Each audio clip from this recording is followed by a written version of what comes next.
الحمد لله الحمد لله نحمده ونستعينه ونستغفره ونؤمن به ونتوكل عليه ونعوذ بالله من شرور أنفسنا ومن سيئات أعمالنا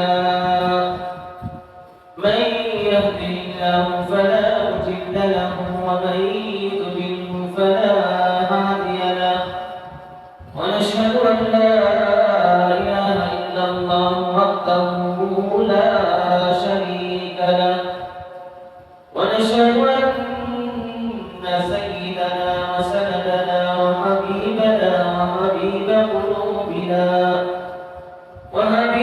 قلوبنا ومولانا محمدا عبده ورسوله أرسله بالحق بشيرا ونذيرا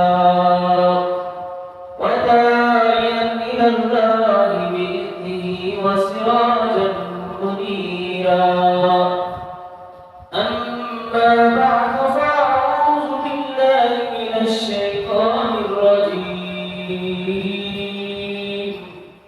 بسم الله الرحمن الرحيم قل هل ننبئكم بالأخسرين أعمالا الذين ضل سعيهم في الحياة الدنيا وهم يحسبون أنهم يحسنون صنعا وقال تعالى يا أيها الذين آمنوا صلوا عليه وسلموا تسليما اللهم صل على محمد وعلى آل محمد كما صليت على إبراهيم وعلى آل إبراهيم إنك حميد مجيد اللهم بارك على محمد وعلى آل محمد كما باركت على إبراهيم وعلى آل إبراهيم إنك حميد مجيد صدق الله مولانا العظيم وصدق رسوله النبي الكريم الحمد لله সমস্ত প্রশংসা আল্লাহ তাআলার জন্য যিনি আমাদের অত্যন্ত দয়া করে ইহসান করে পবিত্র মাসে পবিত্র দিনে আল্লাহর মসজিদে আসা বসার তৌফিক দিয়েছেন এজন্য অন্তর থেকে বলি আলহামদুলিল্লাহ আলহামদুলিল্লাহ। আমরা যদি একবার আলহামদুলিল্লাহ বলে আল্লাহ তাআলা তার জন্য জান্নাতে বিঘ্ন করবেন সুবহানাল্লাহ। আর কোন বান্দা যদি এইভাবে আলহামদুলিল্লাহ আলহামদুলিল্লাহ আল্লাহ তাআলার প্রশংসা সে করতেই থাকে বলে আল্লাহ তাআলা তার জন্য জান্নাতে বাইতুল হামদ প্রশংসা গর্বের মাধ্যমে সুবহানাল্লাহ জান্নাতে তার জন্য একটা বারাকাত তৈরি করবে। এজন্য সদা সর্বদা সুখী থাকি আর দুঃখী থাকি, সচ্ছল অবস্থায় থাকি অসচ্ছল অবস্থায় থাকি আমি প্রশংসা করব কার? আল্লাহ, একমাত্র আল্লাহ তাআলা। এজন্য সবসময় আল্লাহ তাআলার প্রশংসা করব। আল্লাহ তাআলার প্রশংসা করলে দুনিয়াবি ফায়দা হলো আল্লাহ তাআলা বান্দার নিয়ামতকে বৃদ্ধি করে দেন।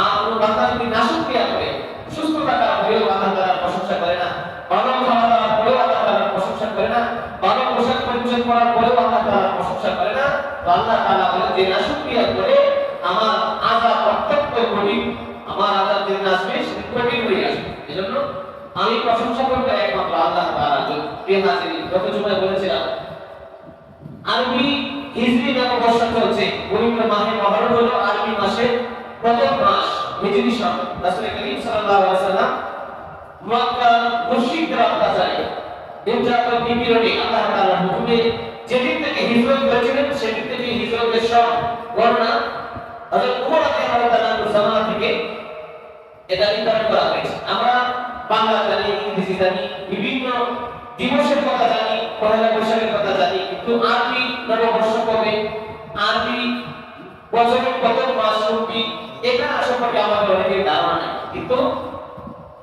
আরবি মাস সম্পর্কে জানা ফরজে কিফায়া, সকলে না জানলেও কিছু না কিছু মানুষ জানতেই হবে।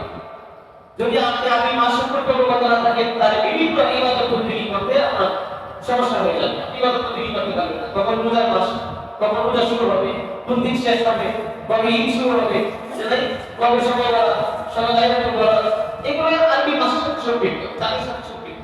এজন্য এগুলো জানা অত্যন্ত জরুরি।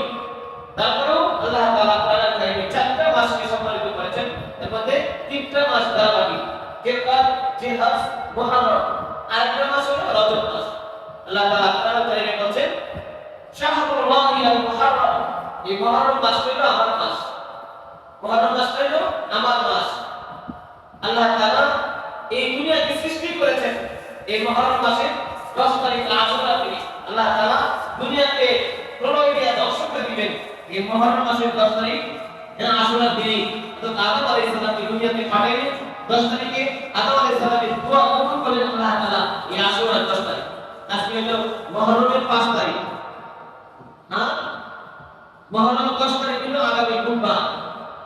যদি কেউ রোজা রাখতে চান, বুধবার দিবাগত রাতে, মঙ্গলবার দিবাগত রাতে রোজা রাখতে হবে, তাহলে বুধবারে আশুরা রোজা হবে। যারা দুইটা রাখতে চান, মঙ্গলবার দিবাগত রাতে রোজা রাখতে হবে, বুধবার দিবাগত রাতে রোজা রাখতে হবে। দুইটা আল্লাহ দুইটা রোজা কথা বলছেন। কারণ এই দিন ইহুদিরা রোজা রাখে, যেমন ইহুদিদের রোজার সাথে সামঞ্জস্য থাকে, পার্থক্য থাকে, এই জন্য আমরা দুইটা রোজার কথা বলছি। আর দুটা মুহররম মাসটাই হলো ইবাদত বন্দেগীর মাস, দান খয়রাতের মাস আর রোজা রাখার মাস। আল্লাহ রাসূল বলছে যে রমজানের রোজার পরেই মুহররমের রোজার গুরুত্ব বেশি। কোন ব্যক্তি যদি আশুরার রোজা রাখে, আল্লাহ রাসূল হাদিসের মধ্যে বলেছেন যে তার পিছনের এক বছরের সগীরা গুনাহকে আল্লাহ তাআলা মাফ করে দেন। সুবহানাল্লাহ। মাহে রমজান, ইসলামে মাহে রমজান ফরজ হওয়ার আগে এই আশুরার রোজাই উম্মতের উপর ফরজ ছিল। যখন রমজানের রোজা ফরজ হয়ে গেছে, তো আশুরার রোজা ফরজিয়তের হুকুম রহিত হয়ে গেছে। এজন্য গোটা মাসটাই খুব গুরুত্বপূর্ণ এবং ফজিলতপূর্ণ মাস। আল্লাহ রাসূল বলেন, কোন ব্যক্তি যদি এই মাসে গুনাহ থেকে বেঁচে থাকতে পারে, যে মাসে চলতে পারে, এই মাসটা তো এক মাস, সারা বছর আল্লাহ তাআলা গুনাহ মুক্ত বিধান করেন। সুবহানাল্লাহ। নেকের কাজ যদি বেশি করতে পারে, সারা বছর নেকের কাজ করার তৌফিক আল্লাহ তাআলা দান করেন। এজন্য আমি চেষ্টা করব আমরা এটা জানা উপস্থিত আছি বর্তমানে আমাদের তার চুল পরিমাণ গুনাহ আমরা বড় ধরনের করব। কারণ বয়স্ক হয়ে গেলে বয়স্কের আমরা এটা বড় নাই, চাইলে মানুষকে না বুঝে না, অনেক সময় বিভিন্ন কারণে হয়ে যেতে পারে মাপযোগ করতে। তো আমার আপনার তারা যদি বড় কথা তুমি রাখবে না, সেটা মেনে নেওয়া যায়। এটা আমার বয়সের সাথে আপনার বয়সের সাথে যায় না। জন্য আমরা চেষ্টা করবো বড় ধরনের খুবই রাখবো না। এর মধ্যে একটা হলো নামাজ, এর থেকে বড় কোনো গুনাহ নাই। নামাজটা আমরা কিন্তু এই মাসে যদি কন্টিনিউ করতে পারি, তাহলে সারা বছরে আল্লাহ তাআলা আমাদেরকে কন্টিনিউ হিসেবে চায়।